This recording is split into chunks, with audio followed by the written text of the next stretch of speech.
सीतापुर गांव में रहती थी एक चुड़ैल, लेकिन इस बात से गांव के लोग अनजान थे। जब तक पूरे गांव की एक एक औरत के गहने मेरे पास नहीं आ जाते, मैं इस गांव को छोड़कर नहीं जाऊंगी, चाहे इसके लिए मुझे लोगों को गायब ही क्यों ना करना पड़े। दूसरी तरफ गांव की औरतें बात कर रही थी। अरे सुन रही हो, ये देखो, मैंने कल ही नया हार बनवाया है सोने का, कैसा लग रहा है? बहुत ही अच्छा। अच्छा है ना, पहले तुम पहनो, फिर शादी में अपनी होने वाली बहू को दे देना। और क्या, सोने चांदी का यही तो फायदा है, जितना पुराना उतना महंगा। लेकिन एक एक पैसा बचाकर ये लेना सच में बहुत मुश्किल हो रहा था मेरे लिए। तभी वहां पहली का पति आ जाता है।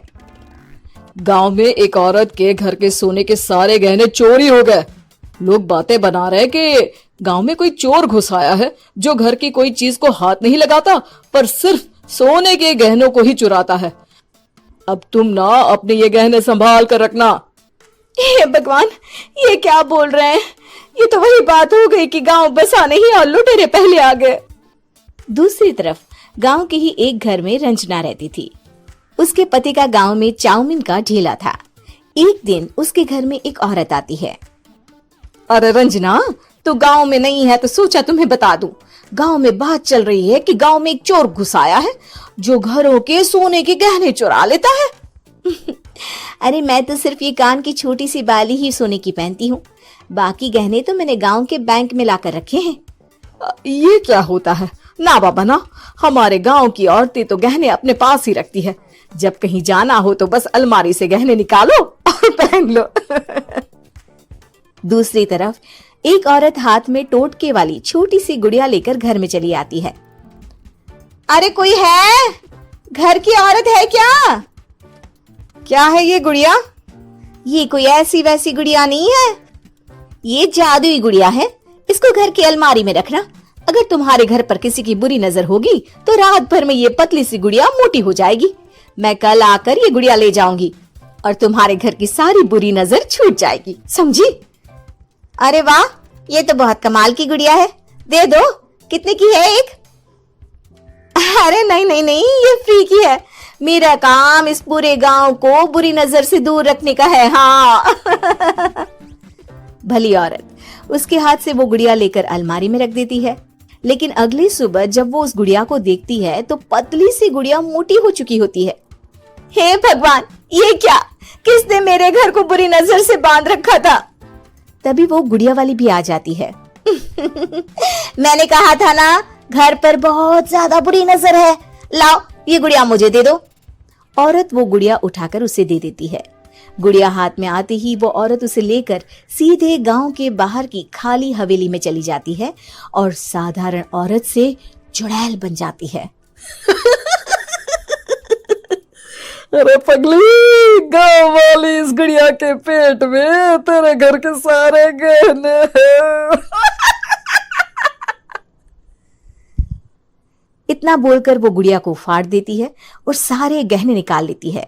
वहीं दूसरी तरफ, हे भगवान, मेरे घर के सारे गहने चोरी हो गए। उस औरत के घर के आसपास लोगों का जमावड़ा हो जाता है और लोग बातें करने लगते हैं। लो जी, ये भी घर गया। पता नहीं कौन चोर है जो इतनी होशियारी से गहने चुरा लेता है। कुछ समझ में नहीं आ रहा कि कौन है।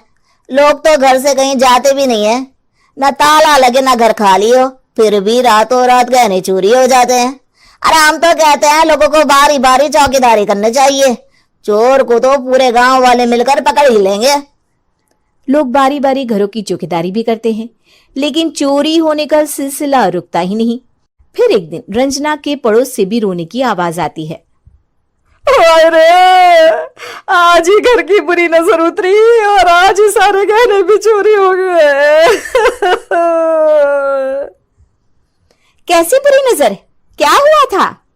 तभी वहां उस औरत का पति भी आ जाता है जिसके घर में गहनों की चोरी हुई थी। हाँ, मेरी बीवी ने भी किसी गुड़िया को घर में बुरी नजर उतारने के लिए रखा था, लेकिन अगले दिन गहने चोरी हो गए। अब रंजना को कुछ कुछ बात समझ में आ जाती है। वो गांव वालों से कहती है, देखिए अब आप लोग चिंता न करें, जल्द ही चोर पकड़ा जाएगा। उस नजर उतारने वाली गुड़िया को आज मेरे घर कोई भेज देना। फिर क्या था, चुड़ैल को लोग रंजना के घर भेजते हैं। पहली बार देखा है कोई खुद लुटने को तैयार बैठा है। तो तू है जिसे घर की बुरी नजर उतारनी है? ये ले गुड़िया, ये सुबह तक मोटी हो गई तो समझो तुमको और तुम्हारे घर वालों को नजर लगी है। हाँ हाँ, मैंने काफी सुना है। तुम ये गुड़िया मेरे घर छोड़ देना। अरे क्यों नहीं, कल सुबह आऊंगी जब गुड़िया तुम्हारे घर की सारी बुरी नजर लेकर मोटी हो जाएगी, ठीक है? अब क्या था, रात को रंजना ने पूरी नजर गुड़िया पर रखी। वो अपने पति और गांव के कुछ लोगों को घर की खिड़की से घर के अंदर नजर रखने को कह देती है, और फिर जो नजारा सब देखते हैं वो हैरान करने वाला होता है। गुड़िया धीरे से अलमारी खोलकर बाहर आती है। अलमारी के सारे गहने लेकर घर में जहां जहां गहने होते हैं वो लेकर अपने मुंह से खा जाती है। वो जितने गहने खाती उतनी ही मोटी हो जाती और फिर अलमारी में बंद हो जाती है। गांव वाले डर के मारे वहीं बेहोश हो जाते हैं। लेकिन सुबह जब वो औरत गुड़िया लेने आती है, रंजना उसका सामना करती है। ये देखो, गुड़िया कितनी मोटी हो गई है। लगता है मेरे घर में बहुत लोगों की नजर लगी है। लाला, ये गुड़िया मुझे दे दे। अरे बहुत कीमती गुड़िया है ये।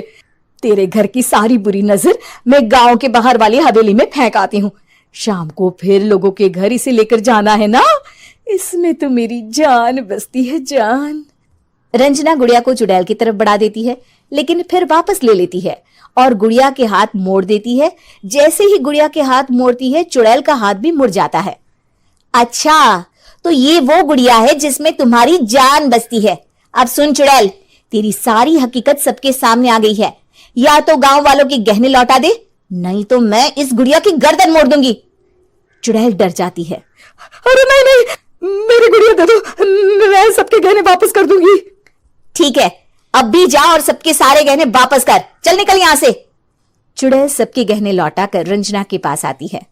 ला दे मेरी गुड़िया रंजना, इसके अंदर के गहने निकाल ले, लेकिन गुड़िया वापस दे दे। लेकिन रंजना जानती थी कि जैसे ही गुड़िया चुड़ैल को देगी उसकी शक्ति वापस आ जाएगी।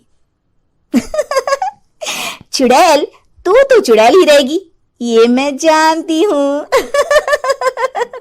अरे नहीं नहीं नहीं, मैं गांव छोड़कर चली जाऊंगी, किसी को परेशान नहीं करूंगी, वादा करती हूँ मैं। लेकिन रंजना उसकी एक बात नहीं सुनती और गुड़िया का सर उसके शरीर से अलग कर देती है। चुड़ैल सर अलग होते ही गायब हो जाती है। गांव वाले रंजना के साहस और बुद्धि की खूब प्रशंसा करते